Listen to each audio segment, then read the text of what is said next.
Podium with the main camera.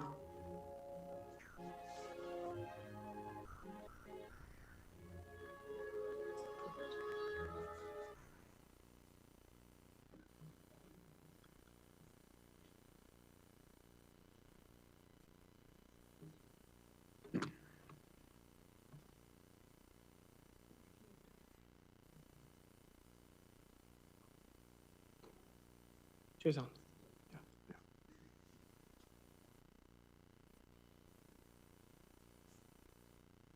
Okay, we've got. Okay. Let's do a quick audio test, Mayor. 1, 2, 3. Good morning, good morning. Folks on the Zoom hear us okay? Give us a head nod. Excellent. Okay. Good morning, everyone. I'm Darrell Steinberg. I'm privileged to be the mayor of Sacramento. This morning, I am joined by a number of elected and civic leaders throughout Sacramento to make a very important announcement. Among my colleagues, I am joined by the Vice Mayor of the City of Sacramento, Jeff Harris. I am joined by Council members Alan Warren, Jay Schneer, Eric Guetta, and Rick Jennings. And if I'm missing any of my colleagues, I'm sorry. I will make that up and introduce you throughout the course of the event. I am also joined by the Reverend Ticoy Porter from the Genesis Baptist Church, who you will hear from in a moment. Thank you for joining us. Mario Guerrero, the head of the Sacramento Community Police Review Commission, who will also speak. We are joined by Letitia Watson, who is our brand new director of the Office of Public Safety Accountability by Zoom. Joined by Susanna Akala-Wood, who is our city attorney. Cassandra Jennings, the executive director of the Sacramento Urban League, who will speak. Thank you for being here. Larry Lee from the Sacramento Observer, who will also share a few words. And joining us in solidarity are Rachel Rios from La Familia, Rick Jennings, council member Rick Jennings, I already introduced, I'm sorry, Chet Hewitt, the leader of the Sierra Health Foundation, Stephanie Wynn from Asian Resources, and Michael Marion, a member of the Sacramento Police Review Commission. Good morning to everyone. We gather this morning to announce two major police reform proposals.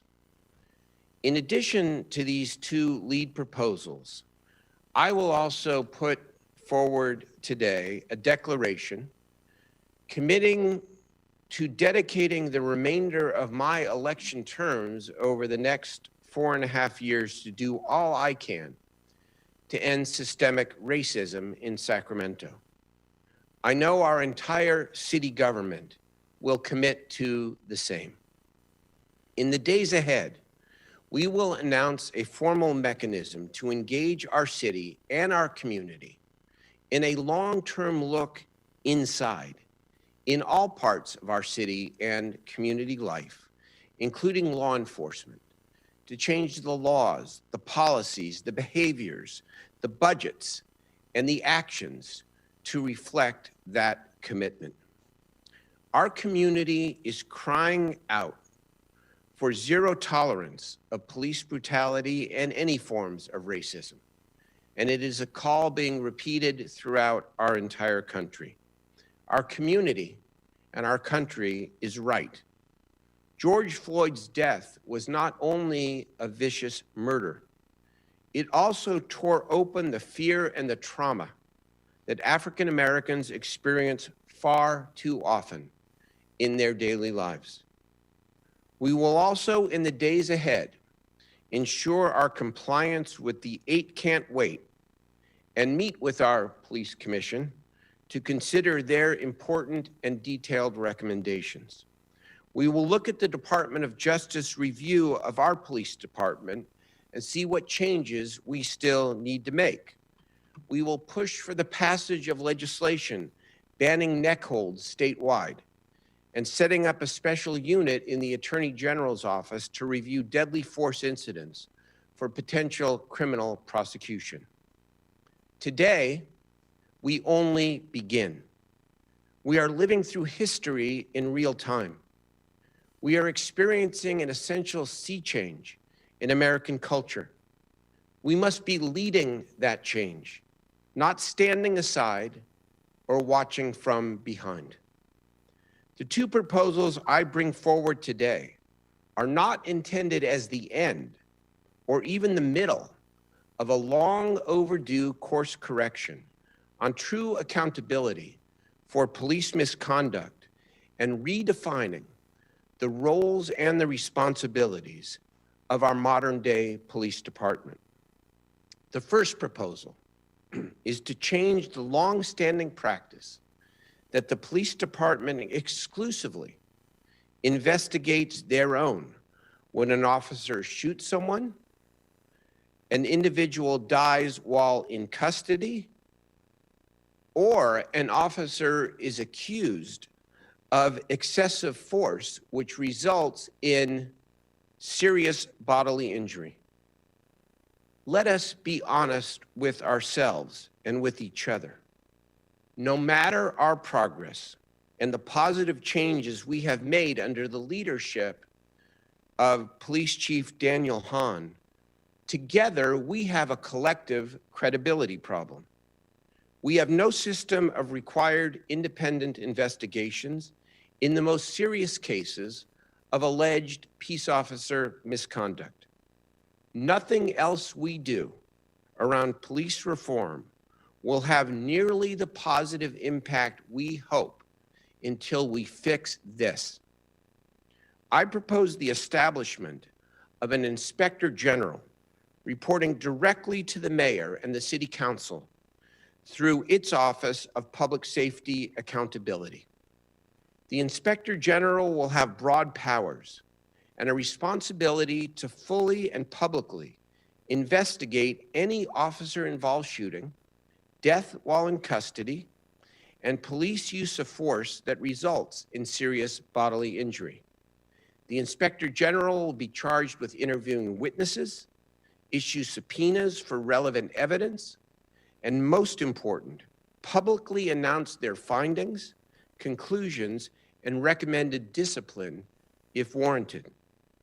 The Inspector General will report the above to the Citizens Police Commission, the City Council, and the public. The Commission itself will have full opportunity to review the Inspector General's findings and make its own public recommendations on any aspect of the investigation, including potential discipline. The city manager will not make any decision on a pending case until the Inspector General and Commission have fully and timely weighed in. The second proposal requires us to reimagine modern-day policing. It is time to show the community that we are listening to and are willing to translate our imaginings into systems change and into real action. I propose we invest $5 million now to establish a new city department for non-law enforcement responses to 911 calls that do not involve criminal activity. We all know that our police officers are the first and the last resort for all calls involving community crisis. Large percentages of calls and even larger amounts of public resources are spent on law enforcement responding to calls involving mental health, homelessness, and other difficult situations that don't involve the actual commission of crimes. Our police force must no longer be the first and last option for virtually every situation. For this isn't what police officers signed up for. And the presence of even a compassionate officer with a gun and a uniform too often invokes fear and trauma in people crying out for help. The new unit will provide trained, community-based outreach teams to diffuse, to de-escalate, and to help people with the thousands of calls where law enforcement is plain not necessary or helpful. The $5 million that I propose is merely a down payment. I am not interested in pilots or in years of playing around the edges, for I believe we must set a new policy in the capital city that represents the beginnings of actual systemic change. I propose that over the next 24 months, we permanently shift calls and responses not involving actual crimes from our police department to the new Department of Community Response. The money we are currently spending within the police department for these calls and responses will be shifted to the new department and the new function. 24 months will ensure that we make these changes thoughtfully. The $5 million now will ensure that we do not wait. I conclude with this. We must do better as a city and a country, and we must do it by action, not merely by speeches, written words, or poignant photos. We must do it now, not tomorrow. Those of us entrusted by the public with positions of leadership bear a special responsibility to embrace the discomfort this moment has caused and follow through with action, rather than hoping and expecting that things will just settle down and return to normal. It is long past time. Thank you. Let me now turn it over to the Reverend Ticoy Porter, Genesis Baptist Church. Reverend Porter?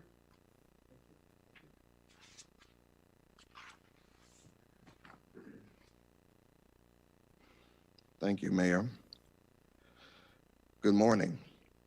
Again, my name is Dr. Ticoy Porter, and I serve as the senior pastor of the Genesis Church in South Sacramento. And I am also the state chair of the California State National Action Network and president of its Sacramento chapter. The National Action Network is one of the leading civil rights organizations in the nation, founded by Reverend Al Sharpton, promoting a modern civil rights agenda that includes the fight for one standard of justice, decency, and equal opportunities for all people. On Thursday, June 4th, I assisted in coordinating the funeral service of George Floyd in my hometown of Minneapolis, Minnesota. Since his passing, there's been a number of protests and demonstrations conducted within California and, of course, across the nation, and even across the globe, with calls for justice, fairness, and the institution of concrete measures that will take on systemic racism in law enforcement. And I believe that the changes Mayor Steinberg and our City Council are calling for in the creation of the Independent Inspector General position and a clear delineation of duties for police officers, the new layers of accountability and oversight, and the creation of a new city corps of non-law enforcement responders so that Sacramento police officers will no longer be required to respond to calls that don't actually involve a crime, are important and significant first steps, again, first steps towards these goals. The simple truth of the matter is that what is working now is not working. Too many Black and brown Americans are being killed needlessly due to police who choose to wrongly use their position to enact racial violence under the cover of the law. The recent shooting and killing of Rayshard Brooks in Atlanta, Georgia is just another example of this and how much policing needs to change. The time is past due that we have fundamental reform within our policing and public safety so that all people are protected equally instead of just a few. No one deserves to die with a knee on their neck. No one deserves to be shot twice in the back for sleeping in their car. No one deserves to be shot multiple times in their grandmother's backyard because they mistook a cell phone for a gun. And while I support these proposals by the mayor and council, I want to challenge them and all of our government officials to not stop, pause, or delay this process. We must seize this moment to make change quickly, to root out this virus of systemic racism within the city that we all love, Sacramento. Thank you.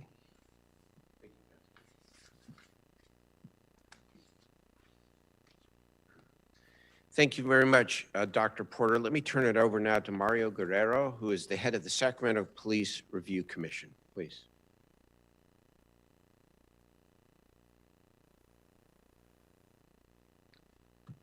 Good morning. Thank you, Mayor, council members, and community leaders. I appreciate the opportunity to speak today. I want to particularly thank the Mayor. I think your announcements for reform today reflect structural reform. And importantly, they reflect that you are listening, you and the council are listening and leading on these issues. The call for reform is loud and clear. This morning I read that California's largest unions, police unions, are calling for reform, including weeding out racist officers and getting them out of the force. I think though that reflects the time that we are in and the kinds of things that we need to do. We need to go broad and we need to go deep in terms of policies and the activities that we do to get racism out of police work. That being said, I do look forward to seeing the policies, the actual detailed policies. As someone that works in policy and is chair of the Sacramento Community Police Review Commission, I know that details matter. And I invite the community, I invite our leaders to ensure that we look at the details of the policies. I also look forward to working with the mayor, the city, and our residents. The recommendations from the Sacramento Community Police Review Commission from 2018 and 2019 are still relevant. In many ways, they go beyond some of the calls from national groups. And I believe that they do need their day before the council, and I really appreciate the fact that we have agreed to take them up. And I look forward to the community being part of that process, because that is also another first step. It's not the middle and it's not the end. It's another step to really looking at structural reform. So once again, I want to thank the mayor and the council for your leadership. I want to thank the community for all of the work that has been done and all of the pressure that's been put on ensuring that we pay attention to these issues and that we really create reform. Thank you very much. Thank you very much, Mario, for your service and also the service of all of your fellow commissioners. Let me now ask Cassandra Jennings to please come forward.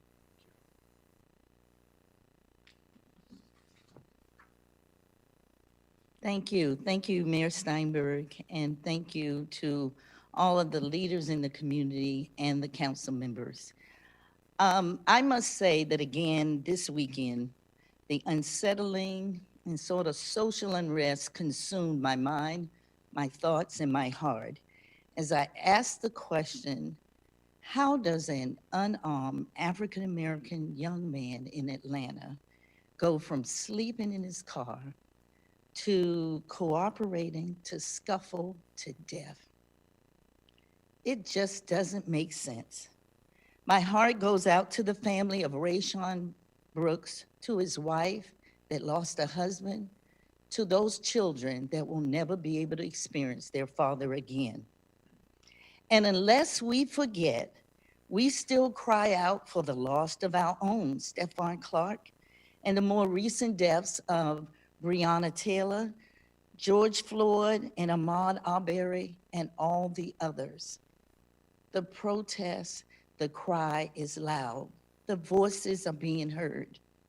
And unless we don't say Black Lives Matter, we don't see the change we want to see. I am a mother of a son and a daughter, And we have a total of, my husband and I, we have six grandchildren, not three, but six. How does it make sense? Who's next? Enough is enough. Unless we take action, we will have this conversation over and over and over again. Enough is enough. We need the systemic change that builds accountability, that is sustainable and scalable to protect all communities. The change we need must be through three areas: justice, legislation, and economic infusion. We call it here inclusive economic development. Today, on behalf of the Greater Sacramento Urban League, and we stand with urban leagues across the country as we support the 8 Can't Wait, as we support here in the state of California, AC 85, that really sort of appeals to 209, that we can begin to talk about race as a positive thing in our community. And I'm glad to say that we stand here today with Mayor Steinberg, the council, the community leaders, saying, let's reimagine public safety that will increase accountability and develop a new core of responders for non-law enforcement issues. The independent inspector will allow fair and just review of police-involved incidences, as well as it will give more involvement and participation of the Community Police Review Commission. That's in the right direction. This, added to the proactive accountability and training of policies with ongoing review and measurement. We can't just wait till after the incident happens. We have to continue to improve our processes that we prevent these incidents from ever happen again. The new core will allow a shift in the resources that we heard loud and clear from all the people, that will build a strong community, focused public safety to serve and protect all the citizens of our great city. Let's not forget, let's take this step forward to change what we want to see. Let us be a leader here in Sacramento for the whole nation to know that Black Lives Matter, and the changes will reflect that will serve then and make a better place for all of us. Thank you, Mayor. Thank you for your leadership. Thank you for your forward thinking, and let this be a first step in a movement that will change forever. Thank you.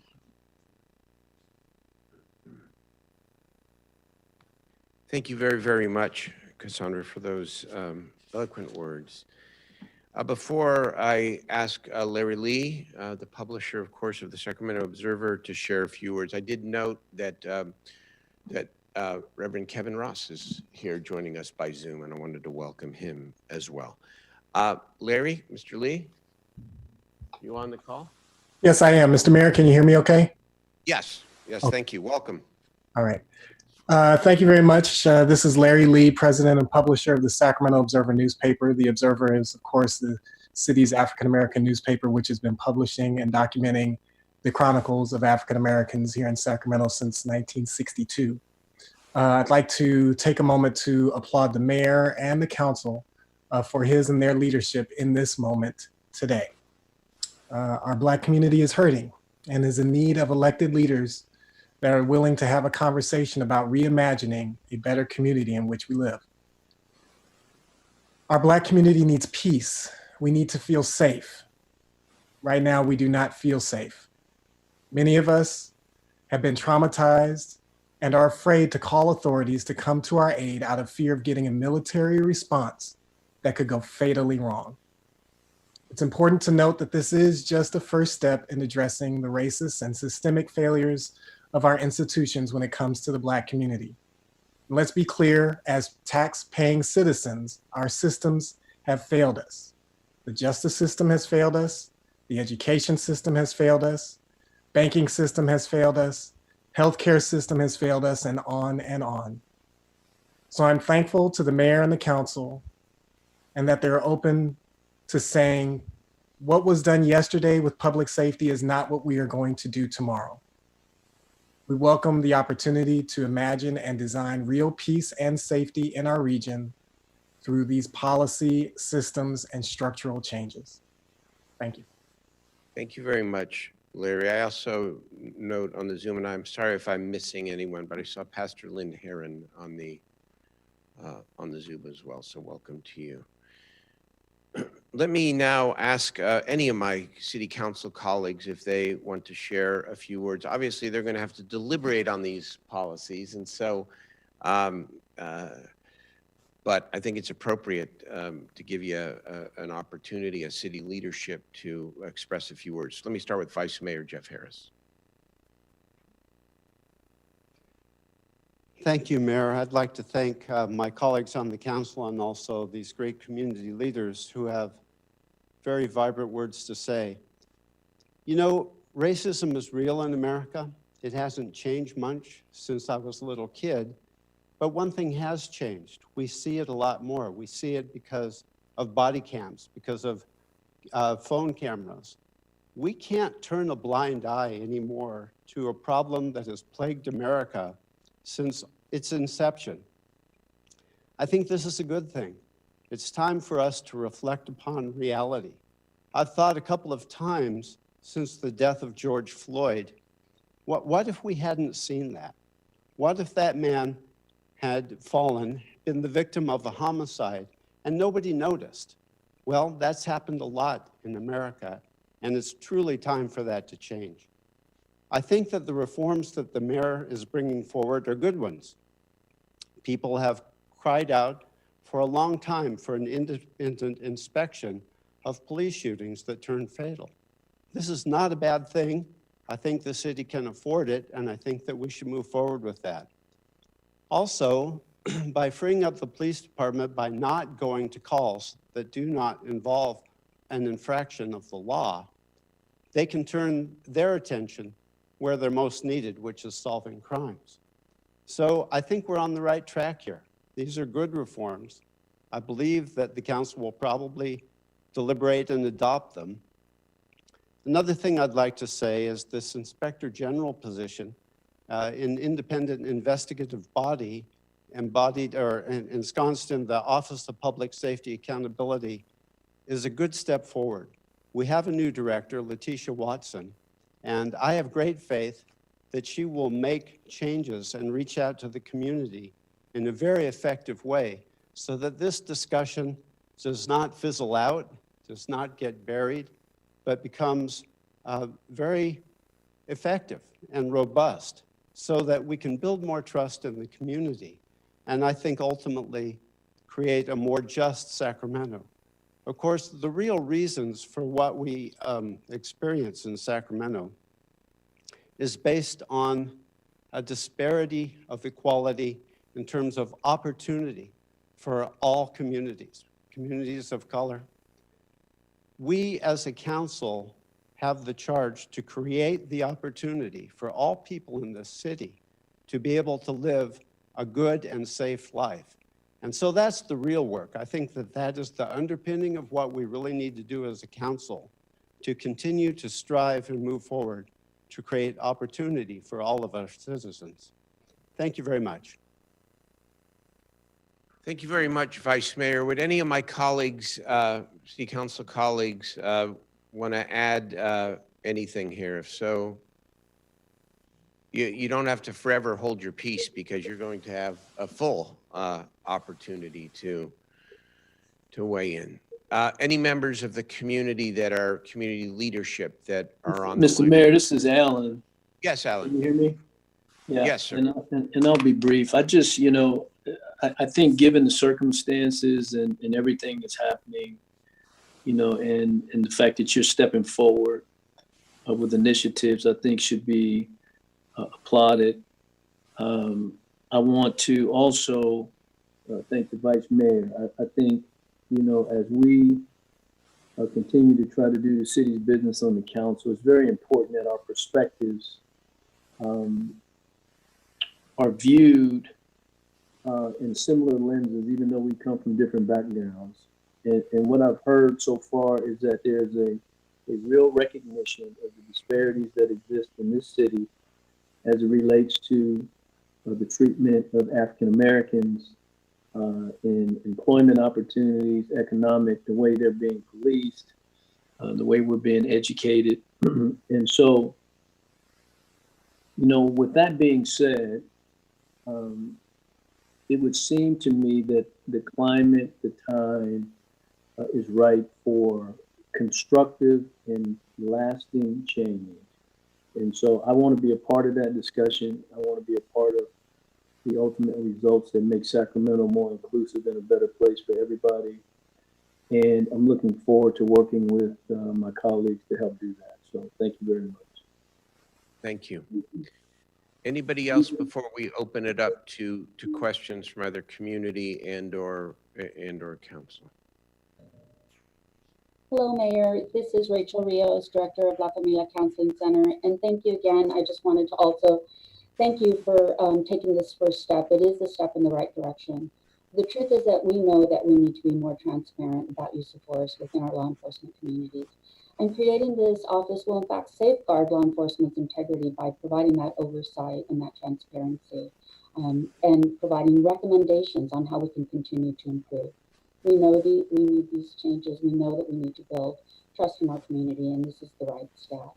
In terms of the differential response, this is also the right step, but it does require a lot of thoughtful planning and open discussion.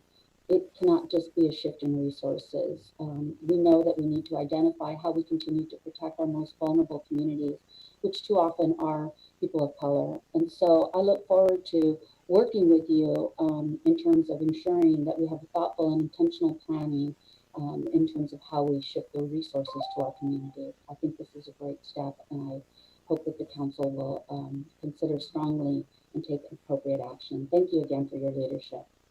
Thank you all very, very much. Let us open it up to questions now from members of the press. Andrew, for any of either me, obviously, any of the speakers, or any of the other community leaders that are present. First up is Andy Judson from ABC 10.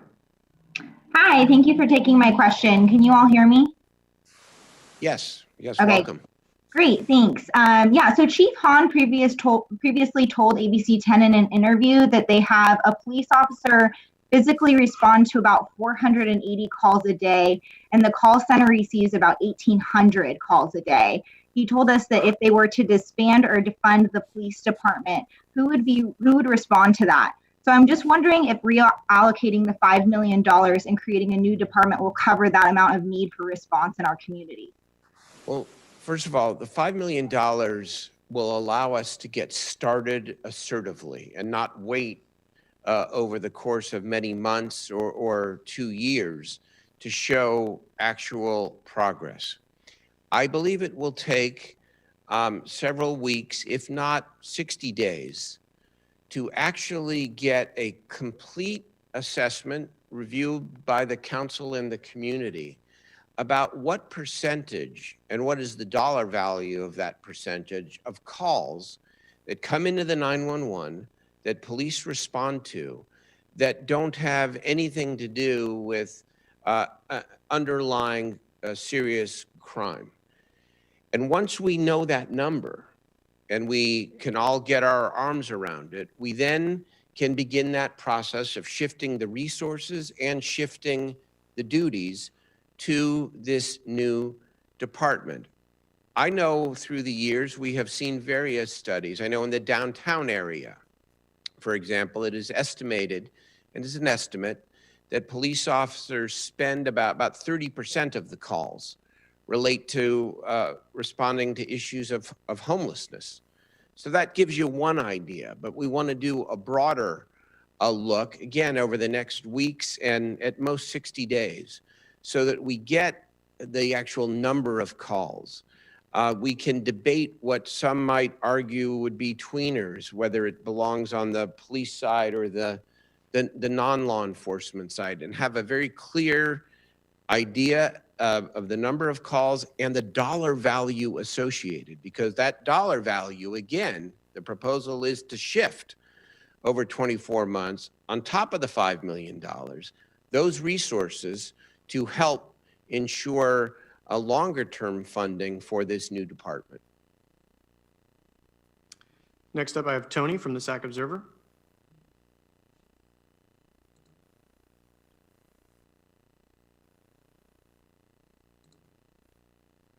Go ahead and unmute yourself, Tony. You're able to ask directly.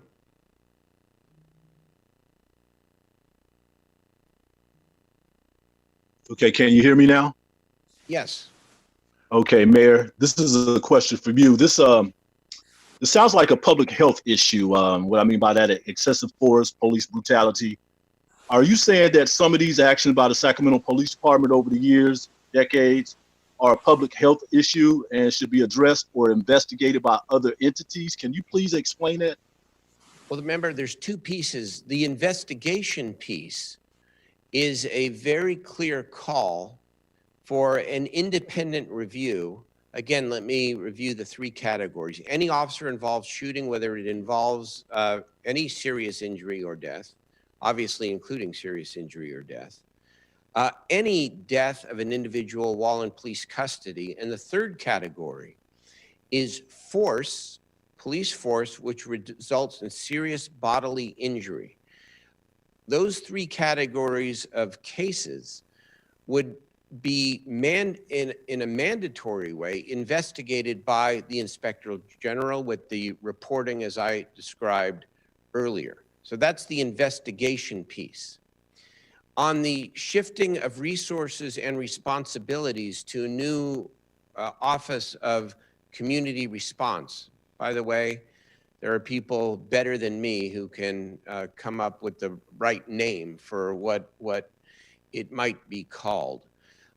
That is in response to a number.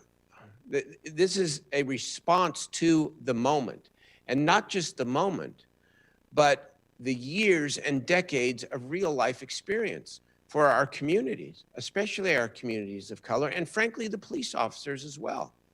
You talk to most police officers, they don't want to respond to most of these calls because it is not what they are trained to do.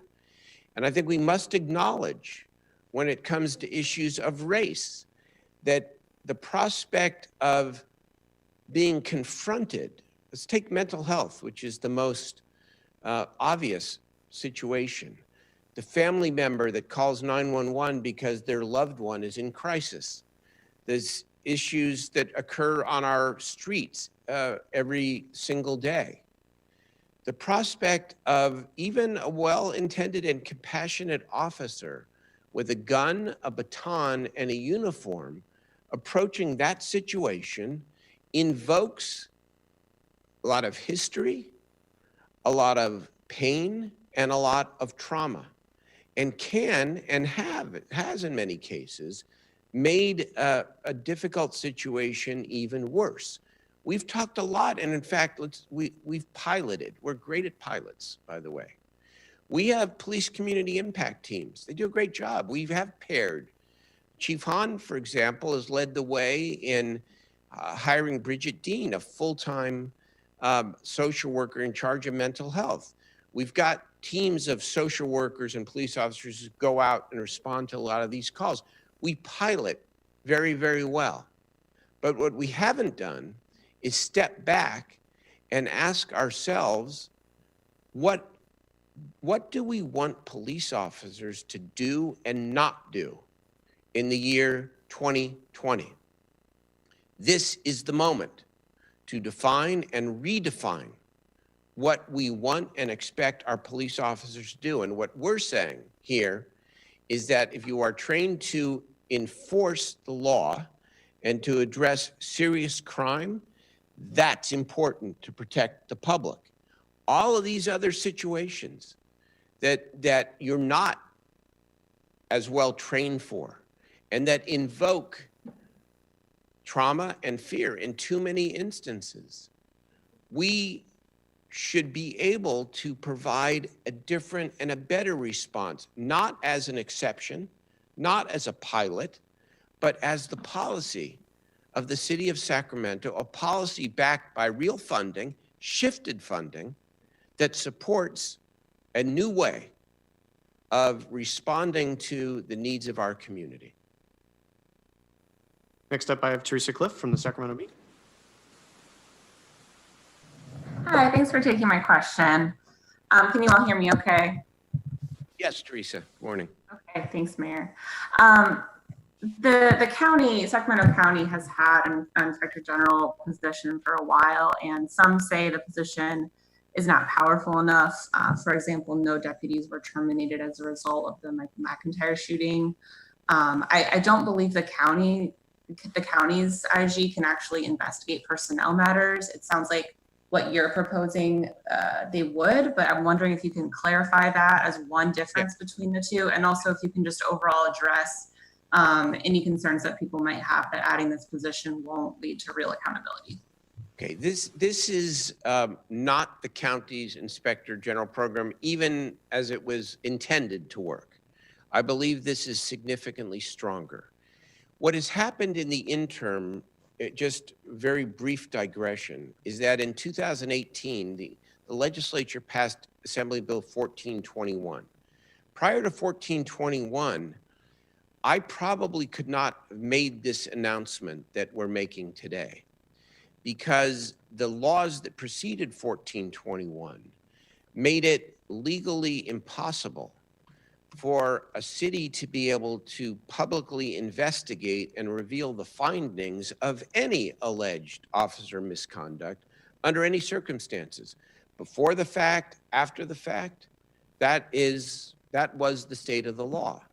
1421 provided 3 clear exceptions that enable a city to release public information, including personnel-related information, when an officer is accused under the 3 categories that I just described a moment ago. Officer-involved shooting, a death while in police custody, and force which results in serious bodily injury to the individual. Sexual assault, you can release, alleged sexual assault, you can also release information, but only after there has been a sustained finding. So it's only in those 3 categories that I described where we have this opening to be able to actually conduct full and complete investigations.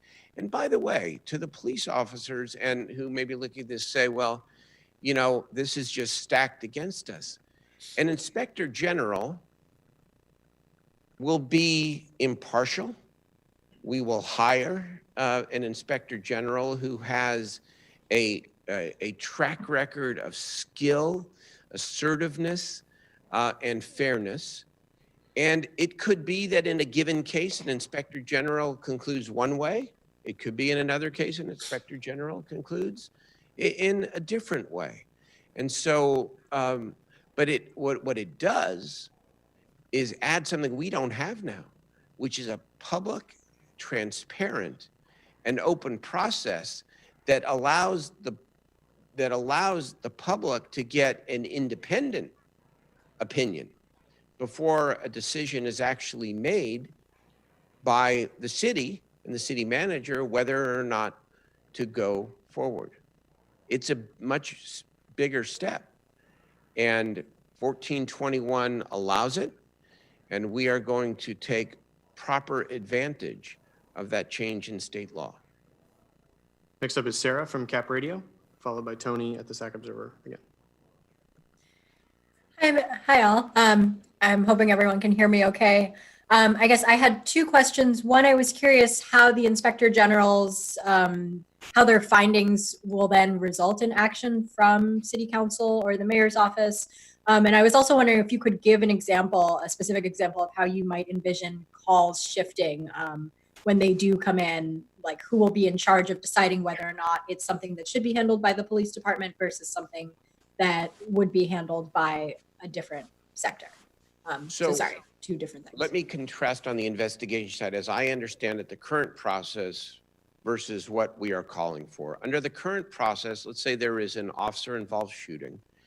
There is a criminal investigation by the police department. There is also an internal affairs investigation. In many cases, depending upon the facts, of the officer, where there is a concern that the officer may have violated his or her authority. All of that is contained within. And when the city makes an ultimate decision through the city manager pursuant to the city charter, whether or not to go forward with disciplinary action, at least prior to 1421, nobody knows about it. And so even though people find ways to know about it, they don't know about it. That is a credibility problem. It is not about any individual. Again, I think we have a great police chief in this city. This is bigger than us. It is a fundamental credibility problem. What do we propose now? We still would maintain the city manager making the ultimate determination, but instead of it being a quiet and secret process, the city manager would have to look at public findings, public conclusions, public recommendations for discipline if warranted, not just from an inspector general, but from a police commission that would have the same ability to take those findings and conclusions and say, well, Inspector General, thank you for your recommendation of X. We believe it should be something different.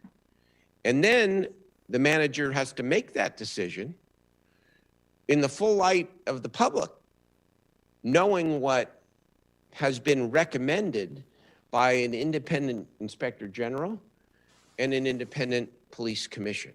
I think that is a sea change. And I think it will hopefully reverberate, if you will, down the line in a way that keeps our community and its officers safer. Next up is Tony and then Teresa. Yes, Mayor, your proposal, the two of them, they seem like they've been well thought out. So, and hopefully we'll find out the strategy behind them. How were you able to put this package together? And did you consult with Chief Hahn, or this is just something that you hashed out with the city attorneys? Well, in my many years of doing this kind of policy work, I always reach out and consult with people who know more about a subject matter than I do. So of course I consult with the city attorney. Of course I talked with Chief Hahn and the city manager and others and the community, and take all that input in.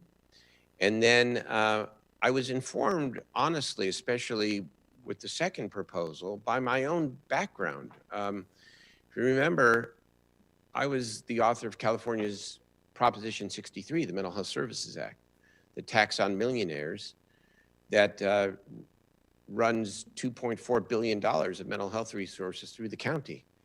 Wish I had known I was going to run for mayor, by the way, when I wrote that law. And so I have long believed, frankly, that we have a broken mental health system, and that part of it is the lack of adequate resources to be able to reach out in safer ways and in more effective ways to people who are in crisis, for people who are having a very, very tough time, for family members. And so this is actually consistent with my life's work around trying to make mental health the public health priority that it must be. Now, we're not just talking about mental health calls. Mental health is maybe the best example.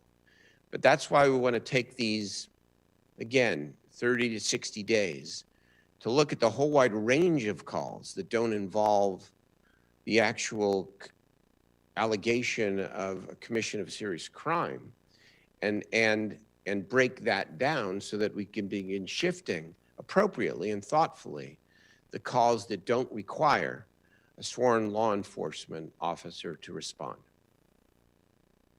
Next up is Teresa, and then I'm going to open up everyone else in case there's any final questions.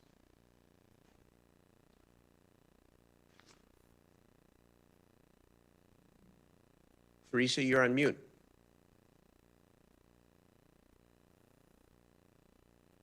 All right, sorry about that. I have two just final questions from me that are connected.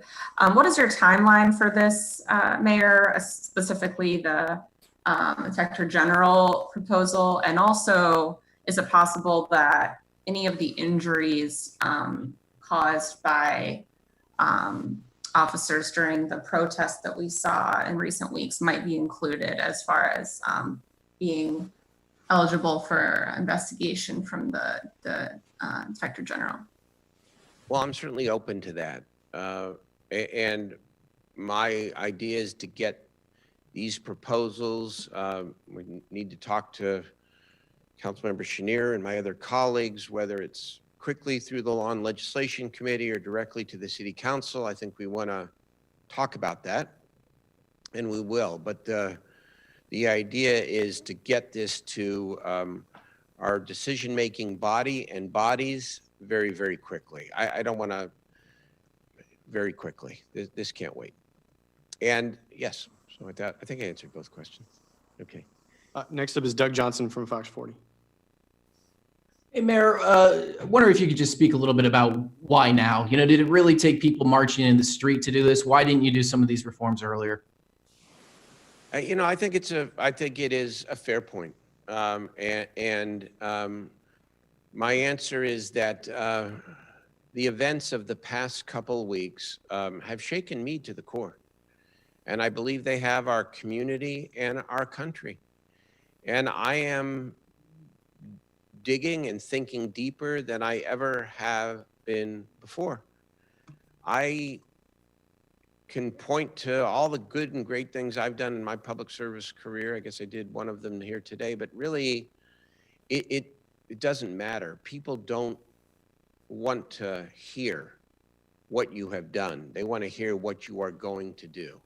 And yes, I mean, I'll tell you, on the independent investigator, we were constrained by law, at least up until 1421 was interpreted, which is only relatively recently. In terms of this systemic change, I've long thought about it. In fact, more than thought about it, I have actually worked on it. That's part of what Prop 63 does, the Mental Health Services Act. It pays in part for outreach workers to do this very kind of work. But this proposal is born out of a lot of reflection.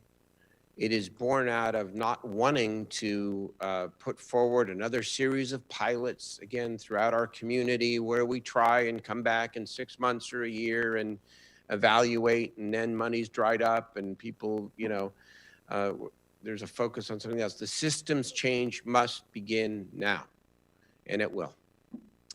Next up is Marissa Perlman, CBS. Hi, Mayor. One quick follow-up question. Forgive me if you've answered this, but would this Inspector General position be appointed or would the community vote on this? And what's the decision behind that? Well, so the Inspector General, as we envision it, but this is subject to the decision of the City Council as well as community, would be housed within the Office of Public Safety Accountability. Again, we just introduced Letitia Watson, who is our new Office Director from the state of Texas. And you will get to know her. We are very excited to have her in our city. She brings an incredible track record of digging deep into this work. And the idea is that the Inspector General would be fully independent, but within the Office of Public Safety Accountability, appropriately so, would report to the director, but also to the City Council and also to the community. In terms of how that person is chosen, completely open to, and in fact, I think it is vital that we have real community input before that actual decision is made. Okay, last question is from Sarah at Cap Radio. Hey, Mr. Mayor, one last question is just, can you give an example of how that changed call structure will be for rerouting of 911 calls? How do you have specifics? Can you give an example of? Yeah. I mean, I can give you a very common example, which I alluded to before. You're a family and you're struggling with I'm just going to make up a typical example because it's not exclusive to this. You're struggling with a 20-something child in your home who is living at home, who is dealing with a psychiatric issue, a mental health issue.